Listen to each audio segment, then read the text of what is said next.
हम लोग फिर से एकदम शुरू से शुरू करते हैं। इस बार एक्सप्लेन कम करते हैं। Units, precision, dimension style, primary units, precision, layers,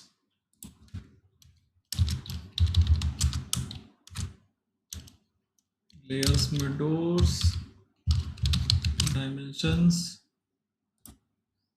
door का कलर डार्क ब्राउन, डायमेंशंस का रेड, इनकी लाइन वेट हाफ कर लिए, अपने लाइन वेट डिफॉल्ट का हाफ कर लिए, बाकी को डोर को डिफॉल्ट रहने दिए।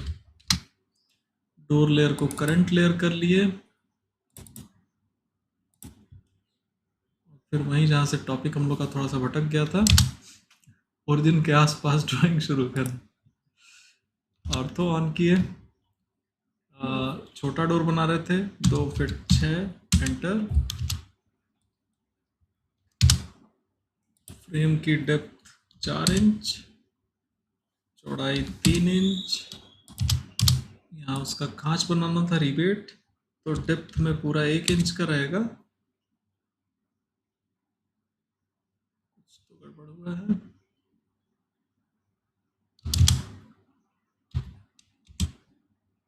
ठीक है, सामने से इसकी चौड़ाई कम रहेगी, आधी इंच। अंदाजा लग गया होगा, 1 इंच, आधा इंच। फालतू लाइन है ट्रिम। इन लोगों को मिरर, मिड ढूंढ लिए, रख दिए। यहाँ पे भी ये लाइन फालतू हो गई, इसको हटा दिए। टोटल चौड़ाई हम लोग को मिल जा रही है 2.5 फीट, फ्रेम के बाहरी हिस्से से फ्रेम के बाहरी हिस्से तक। डायमेंशन छोटी दिखाई दे रही है, इसके लिए डायमेंशन स्टाइल में फिट सेटिंग सही कर लिए। बहुत बड़ा हो जा रहा है, थोड़ा और कम, 3-2 कुछ कर लेते हैं, 3-2 को ठीक ठाक आ जाएगा। डोर बाहर 2.5 फीट का हो गया।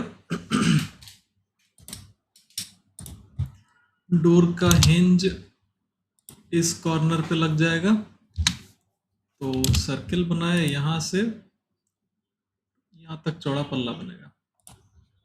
लाइन लिए, यहाँ तक तो डोर की चौड़ाई आ गई। अब उसकी थिकनेस 1 इंच की ले लिए, इससे ट्रैक कर लिए यहाँ तक, इस पर क्लिक किए। अब देखें तो जब हिंज यहाँ पे लगा होगा, जिस पे डोर घूमेगा, तो ये चीज़ आके यहाँ बैठ जाएगी और ये पल्ला आके यहाँ पे बैठ जाएगा। फालतू लाइनें ट्रिम करें।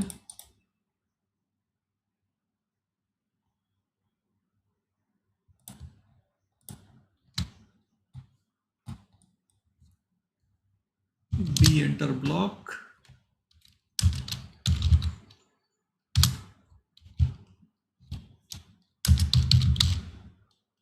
अब हम लोग सिंगल डबल भी बना ही रहे हैं, तो सिंगल डोर लिखते चलें। 2 feet 6 inch. Pick point single door है तो कोने में ले लिए। सेलेक्ट ऑब्जेक्ट, इधर से सेलेक्ट किए ताकि डायमेंशन ना सेलेक्ट हो। अगर गलती से सेलेक्ट ही हो गई हो तो डिसेलेक्ट कर दीजिए, एंटर कर दीजिए। ओके किए, ब्लॉक डिफाइन हो गया। ब्लॉक डिफाइन हो गया, कैसे चेक हो जाएगा कि सेलेक्ट करेंगे केवल एक ग्रिप दिखा रहा है, यानी कि बन गया। ब्लॉक पर डबल क्लिक किए, एडिट ब्लॉक डेफिनेशन। अगर आप लोग अभी बहुत शुरुआती क्लास में हैं तो इतना ही ब्लॉक भरपूर था, मतलब इतना ब्लॉक आप टूल पैलेट पर रखें, अपना काम शुरू कर दें, इसको प्रोजेक्ट में रखना शुरू कर दें।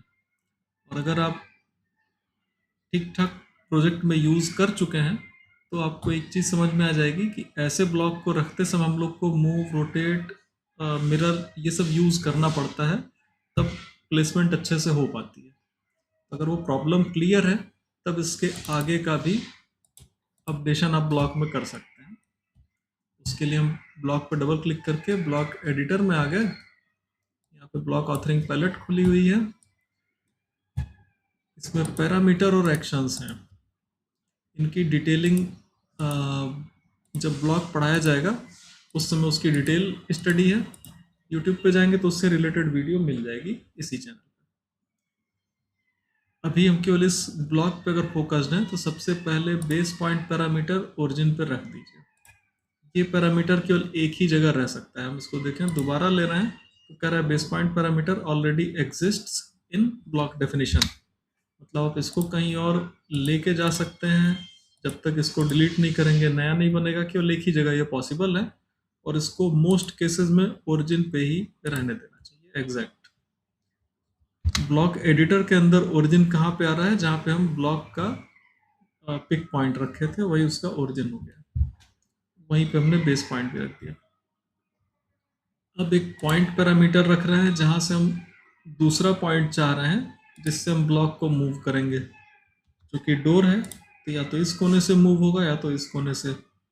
एक पॉइंट पैरामीटर रख दिए। जब तक किसी पैरामीटर पे कोई एक्शन नहीं पड़ी है, पढ़नी चाहिए और नहीं पड़ी है, तो उस पर वार्निंग आएगी। जैसे बेस पॉइंट पे कोई एक्शन नहीं चाहिए तो यहाँ पे कोई वार्निंग नहीं है, लेकिन इस वाले पे वार्निंग का सिंबल आ रहा है, यानी कि इस पे कोई एक्शन होनी चाहिए ना। हम मूव एक्शन बाद में देंगे, पहले सारे पैरामीटर रख ले रहे हैं। अब एक रोटेशन पैरामीटर ले रहे हैं। रोटेशन के लिए हम लोग बेस पॉइंट ओरिजिन पे ही देंगे। रेडियस ऑफ पैरामीटर पूछ रहा है तो इसको मिड पे नहीं रखना है, यहाँ पे नहीं रखना है, क्योंकि मिड पे भी एक फ्लिप पैरामीटर आएगा, यहाँ पे मूव आएगा। तो रोटेशन की ग्रिप ऐसी हो कि ना तो यहाँ आ रही हो ना तो मिड पे आ रही हो। तो बाहर भी ले सकते हैं या फिर अंदर कहीं एक रफ डिस्टेंस पे ले सकते हैं। डिफॉल्ट रोटेशन एंगल पूछ रहा है, उसको 0 डिफॉल्ट कर रहा है, वही सेट कर लीजिए। अब फ्लिप पैरामीटर, फ्लिप जो है वो मिरर कमांड की तरह काम करता है। तो एक फ्लिप हम इस लाइन पे रख रहे हैं ताकि डोर को इस लाइन के अबाउट इधर उधर मिरर किया जा सके। Base point of reflection line इस पे या तो यहीं पे कहीं रख दें या फिर इससे ट्रैक करके कहीं आगे रख लें, जैसा सही लगे। इसको फिलहाल इसी लाइन पे रख दे रहे हैं। And point of reflection line ortho mode में वर्टिकल में कहीं भी रख दिए। लेबल लोकेशन पैरामीटर्स को रखते समय ये लेबल का जो पैरामीटर का जो नाम है उसको रखने की लोकेशन भी पूछता है कई बार। उस हिसाब से कि जैसे इस पैरामीटर को सेलेक्ट करना हो तो उसका नाम है, कुछ नाम बदल के रखना चाहें कि हम इसमें मूव रख रहे हैं, तो पहचानने में आसानी रहती है जब कई पैरामीटर हो जाते हैं। फिलहाल जहाँ पे आपने ये रिफ्लेक्शन लाइन रखी है वहीं पे हम लेबल भी रख दिए। हम लोग 3 जगह फ्लिप प्लान किए हैं रखने का। अगला फ्लिप हम लोग इस लाइन पे चाह रहे हैं,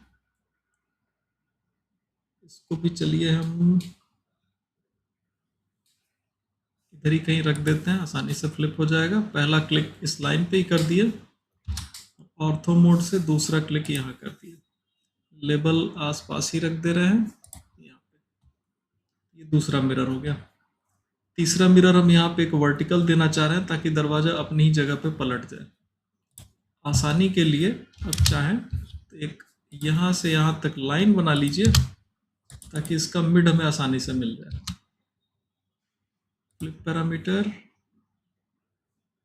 इसके मिड पे आ गए, सेकंड पॉइंट वर्टिकल में कहीं दे दिए, लेबल लोकेशन आसपास। तो ये जो है पूरे दरवाजे को बीच से मिरर करेगा। अब जो अभी लाइन बनाए थे उसकी ज़रूरत नहीं है, रिफ्लेक्शन लाइन हमारी खड़े में आ गई है, तो उस लाइन को डिलीट कर दिए। जब सारे पैरामीटर रख लिए जिनकी ज़रूरत थी तो अब एक्शन पे आ गए। एक्शन में एक आप लोग चाहें तो शुरू में एक थंब रूल फॉलो कर लीजिए कि रोटेट पहले दीजिए, बाकी सब सीरीज में देते चले जाइए। रोटेट ले रहे हैं, सेलेक्ट पैरामीटर में उसके रोटेट के पैरामीटर को लिए और सेलेक्ट ऑब्जेक्ट्स में या तो आप इतनी बड़ी विंडो बनाएं कि सब सेलेक्ट हो जाएं, और या फिर AL एंटर करके भी दे सकते हैं। सिलेक्शन हो गया, फाइनल करने के लिए एक और एंटर। इस पैरामीटर पे एक्शन पड़ गई, अब इस पे कहीं कोई वार्निंग सिग्नल नहीं है। बाकी अभी 4 जगह देखेंगे तो वार्निंग दिखा रहा है, यानी कि इन पे भी एक्शंस नहीं पड़ी। एक एक करके बारी बारी इनको डील करते जाएं। मैंने कहा रोटेट के बाद ऊपर से सीक्वेंस फॉलो करिए, तो हमें मूव देना है इस पे। मूव लिए, अभी जब ये मूव पड़ जाएगा तो वार्निंग हट जाएगी। जो भी कमांड में प्रॉम्प्ट आ रहा है उसको फॉलो करिए। पैरामीटर सेलेक्ट करें, कर दिया। ऑब्जेक्ट सेलेक्ट करना है तो AL एंटर, फिर एंटर। यहाँ से वार्निंग हट गई, मूव का सिंबल आ गया। 3 जगह फ्लिप देना है, फ्लिप एक्शन, सेलेक्ट पैरामीटर, बारी बारी 1 2 3 पकड़ लिया जाए। सेलेक्ट पैरामीटर, सेलेक्ट ऑब्जेक्ट में ऑल, डबल एंटर, फिर फ्लिप एक्शन। पैरामीटर के ग्रिप पे भी क्लिक कर सकते हैं, नाम पे भी, रिफ्लेक्शन लाइन पे भी, कहीं भी करेंगे तो पैरामीटर सेलेक्ट हो जाएगा। ऑब्जेक्ट के लिए AL एंटर एंटर, केवल एक वार्निंग बची। इस पे भी सेम प्रोसीजर। सभी हो गए हैं, क्लोज किया जाए, सेव किया जाए और ब्लॉक की टेस्टिंग कर ली जाए। टेस्टिंग में है कि इसको इधर उधर रखिए। बेहतर है कि रखते समय हम लोग प्रोजेक्ट में ही रखें, तो वहाँ पे टेस्टिंग अच्छे से हो जाती है, सही चीज़ें हो रही हैं कि नहीं। तो प्रोजेक्ट में रखने के लिए पहले फाइल सेव कर लें और टूल पैलेट पे रख लें। मैं इसको भी डेस्कटॉप पे रख ले रहा हूँ। फाइल की नेमिंग बहुत प्रॉपर रखें। इसी फाइल में हम लोग डोर, विंडो, वेंटिलेटर सब बनाएंगे। तो इसकी नाम प्रॉपर कर लिए,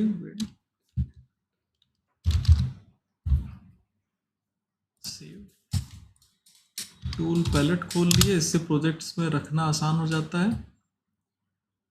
अगर आपकी ऑटोकैड में पहले से कोई टूल पैलेट नहीं बनी हुई है डोर विंडो के लिए, तो किसी भी एक पैलेट के नाम पर राइट क्लिक करिए, न्यू पैलेट कर लीजिए, उसका प्रॉपर नाम दे दीजिए।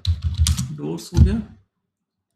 ऑब्जेक्ट सेलेक्ट करिए, इनको किसी ग्रिप से नहीं पकड़ना है टूल पैलेट पर रखने के लिए, इनके ड्राइंग के लाइनों से पकड़ना है। मैंने यहाँ आर्क पकड़ी, उठाया और इसको छोड़ दिया, यहाँ पे आ गया। अब अपना प्रोजेक्ट ओपन करें।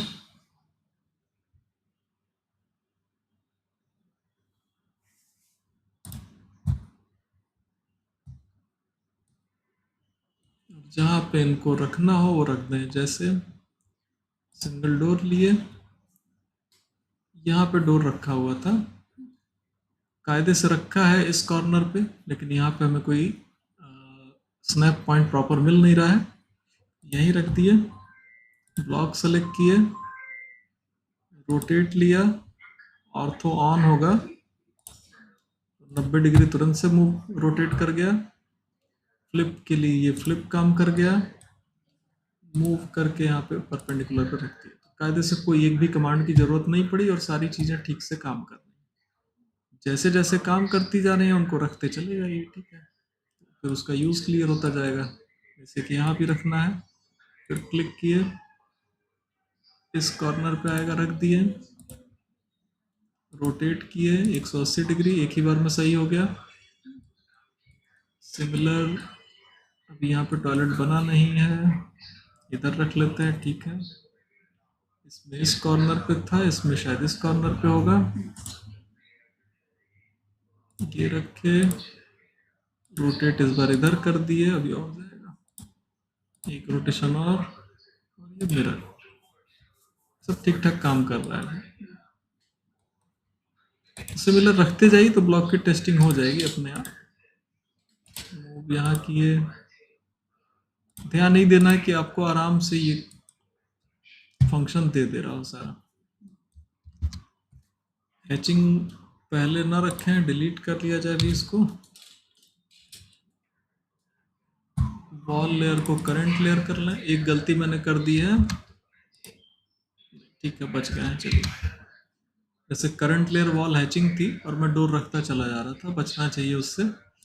डोर ब्लॉक बनते समय एक अच्छी बात हुई है कि जब हम लोग इस फाइल में ये ब्लॉक बना रहे थे तो तो ब्लॉक डिफाइन होते समय भी डोर ही लेयर करंट थी, इसलिए इस प्रोजेक्ट में रखते समय देखिए सिलेक्शन पे वो अपनी लेयर पे चला गया।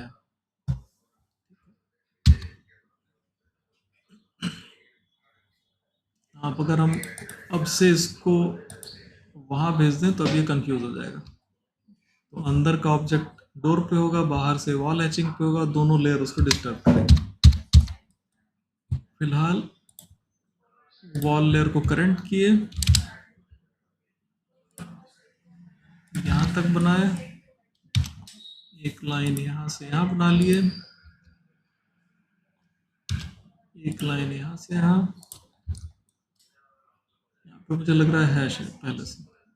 लेयर ऑफ किए डोर्स की, फालतू line trim, trim layers on.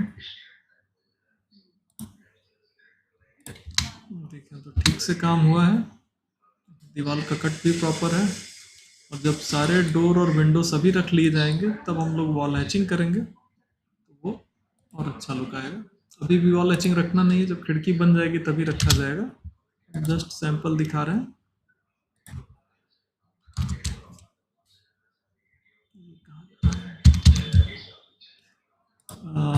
Brick work दिखाने के लिए NC32 रखा करिए, ठीक कर जाएगा। अभी यहाँ पे प्रॉपर ट्रिम नहीं हुआ है, ये वाला ठीक आया है, यहाँ पे भी गड़बड़ है। तो वॉल हैचिंग एकदम लास्ट में रखिएगा, जब तक अपने इस वर्क से सेटिस्फाइड ना हो जाए तब तक मत